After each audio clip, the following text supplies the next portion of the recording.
Alors bonjour messieurs, je m'appelle Sacha Maquignon, je suis actuellement en master en management du sport et je vais vous présenter mon rapport d'étape de mon mémoire.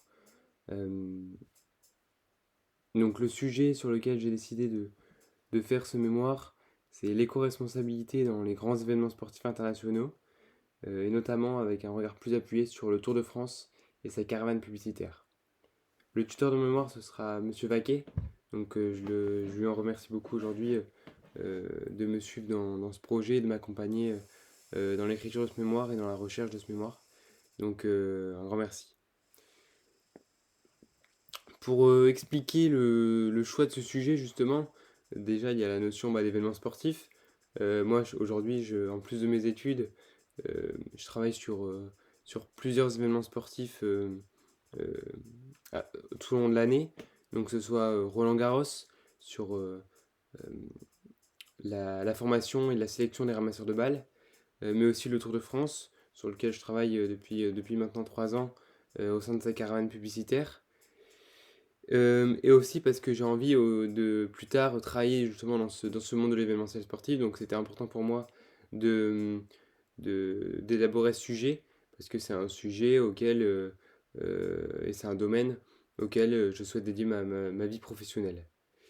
Euh, À côté de ça, je travaille aussi sur des événements type l'Enduro Dopal du Touquet, les grands prix cyclistes tels que le Grand Prix de Nain, d'Iceberg ou encore Paris-Roubaix il y a peu de temps. Et j'ai voulu lier ce sujet, ce domaine à l'écologie parce que l'écologie aujourd'hui c'est un thème qui est abordé dans notre société et qui prend de plus en plus de place dans la société aujourd'hui. Euh, donc c'est un sujet, il y a une prise de conscience personnelle mais aussi mondiale et c'est un sujet qui prend de plus en plus d'ampleur à travers, euh, à travers notre société. C'est pourquoi j'avais envie de l'associer au monde de l'événementiel sportif. Ma question de départ, ça a été sur tous les événements sportifs, moi qui suis un amoureux de sport, qui suis l'actualité sportive, qui suis tous les événements sportifs qui existent, euh, je me suis posé la question, est-ce que tous ces événements sportifs se posent-ils réellement la question de leur inscription dans l'éco-responsabilité? Est-ce que vraiment ils ont un regard appuyé sur ce thème et ils cherchent à évoluer ou à apporter des points positifs pour progresser dans ce domaine? Donc ça a été ma question de départ. Ensuite, justement à partir de cette question sur la revue littérature, à la suite de ma revue littérature, j'ai élaboré un plan. Dans un premier temps, euh, j'ai choisi de travailler sur les thèmes de développement durable et d'éco-responsabilité. Ces thèmes, je veux les élaborer grâce au rapport de Brundtland notamment, qui à travers son rapport définit le développement durable.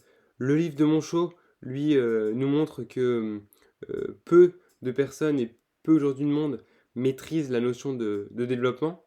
Euh, je vais élaborer ce thème dans un premier temps.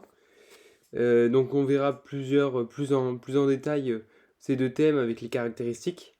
Puis on va travailler sur la responsabilité sociale des entreprises et les événements sportifs par la suite, avec un regard plus tourné vers le Tour de France, notamment. Euh, Ces points, on va les élaborer grâce au livre de Sport et responsabilité sociale des entreprises de trois auteurs, de Bail, Chaplet et François, qui, dans leur livre, nous montrent que la responsabilité sociale des entreprises est vraiment réservée au secteur des multinationales, mais que de plus en plus, au fur et à mesure du temps, elle touche le monde du sport et vient à toucher ce monde du sport. Donc on voit une RSE qui est en train de s'étendre et qui est en train de venir toucher ce monde du sport et des événements sportifs. Donc ça c'est plutôt un point, on va voir, un point positif parce que euh, elle vient prendre sa place. Et Fraioli, lui, travers son livre, nous montre en global que des efforts sont faits dans les événements sportifs. Les premiers efforts sont aussi visibles. Donc voilà au niveau de, de ma revue littérature. J'ai aussi plusieurs euh, autres auteurs sur lesquels je me suis appuyé. notamment le livre de Bessier-Suchet qui, dans leur livre, nous montre que les caractéristiques en fonction de la grandeur de l'événement sportif. Euh, Debord, lui, nous dit à travers son livre qu'il y a plusieurs organisateurs d'événements sportifs. Il y a les fédérations, les associations et aussi le secteur privé, comme si on prend l'exemple du Tour de France avec une structure privée comme est Amaury Sport Organization. Et pour finir, Morizur, qui nous montre que le vélo est loin d'être un secteur exemplaire au niveau de son éco-responsabilité. C'est vraiment pas un modèle d'avenir. Euh, donc voilà pour ce qui est de la revue de littérature et la bibliographie que je vous ai mis justement sur mon diapo. Ensuite, à la suite de cette revue de littérature, j'en ai dégagé une problématique qui va être dans quelle mesure l'éco-responsabilité de la carrière publicitaire est-elle le symbole de la transition écologique des grands événements sportifs? Alors en soi, j'aurai un regard vraiment particulier sur les nouvelles solutions qui peuvent permettre à cet événement planétaire de devenir éco-responsable, mais aussi de voir ce qui est déjà fait depuis plusieurs années, ce qui peut être fait dans les années à venir, ce qui peut être fait et qui n'est pas fait. Donc on va vraiment avoir euh, un regard vraiment global à travers cela. Et pour répondre à cette problématique et à ce thème de l'éco-responsabilité dans la carrière publicitaire et sur les événements sportifs, j'ai choisi de travailler avec une méthodologie qualitative. Pourquoi? Parce que bah, cette méthodologie elle me permet d'analyser en profondeur le contenu de tout ce qui a été fait et de tout ce qui peut être fait à l'avenir. C'est important et utile pour moi m'approprier le sujet, pour explorer aussi justement l'univers, pour comprendre les besoins sur le sujet sur lequel j'élabore, et sur les comportements et les attitudes qui peuvent être adoptés. L'outil de prédilection à travers cette méthodologie, ça va être l'entretien individuel ou collectif. Donc ça va être des entretiens semi-directifs. Il y en aura 7 qui ont été effectués. À cause de la crise sanitaire, j'ai pu en effectuer que 7.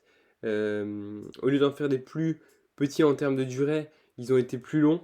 Mais ils m'ont permis d'avoir des, des réponses à certaines de mes questions et justement à travailler sur les points sur lesquels j'ai décidé d'élaborer. Avant ces entretiens, j'avais fait une grille d'entretien qui était un peu mon support, mon support pour mes entretiens, qui était une, une trace à suivre, même si bah, en fonction des entretiens, ça, ça a dévié sur d'autres sujets, ça revenait sur certains sujets, les caractéristiques n'étaient pas les mêmes, les réponses n'étaient pas les mêmes, et je travaillais avec les personnes, j'avais des réponses différentes en fonction des personnes avec lesquelles j'ai pu m'entretenir.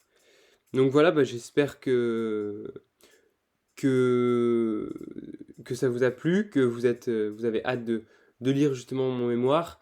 Et à la suite de ce mémoire, justement en Master 1, j'aimerais ensuite m'approfondir et travailler encore plus sur ce sujet durant la deuxième année de Master pour vraiment voir bah, déjà en 2 ans qu'est-ce qui a été fait par rapport à l'écrit de mon mémoire dans cette première année de Master, qu'est-ce qui a été fait et qu'est-ce qui peut encore être fait que j'ai pas pu sur lesquels j'ai pas pu travailler, pas pu avoir des réponses. Donc j'aimerais justement travailler ça sur ma deuxième année de master pour approfondir le sujet. Bah, je vous remercie beaucoup pour votre écoute et puis bah, un grand merci et je vous dis à bientôt. Merci beaucoup. Au revoir.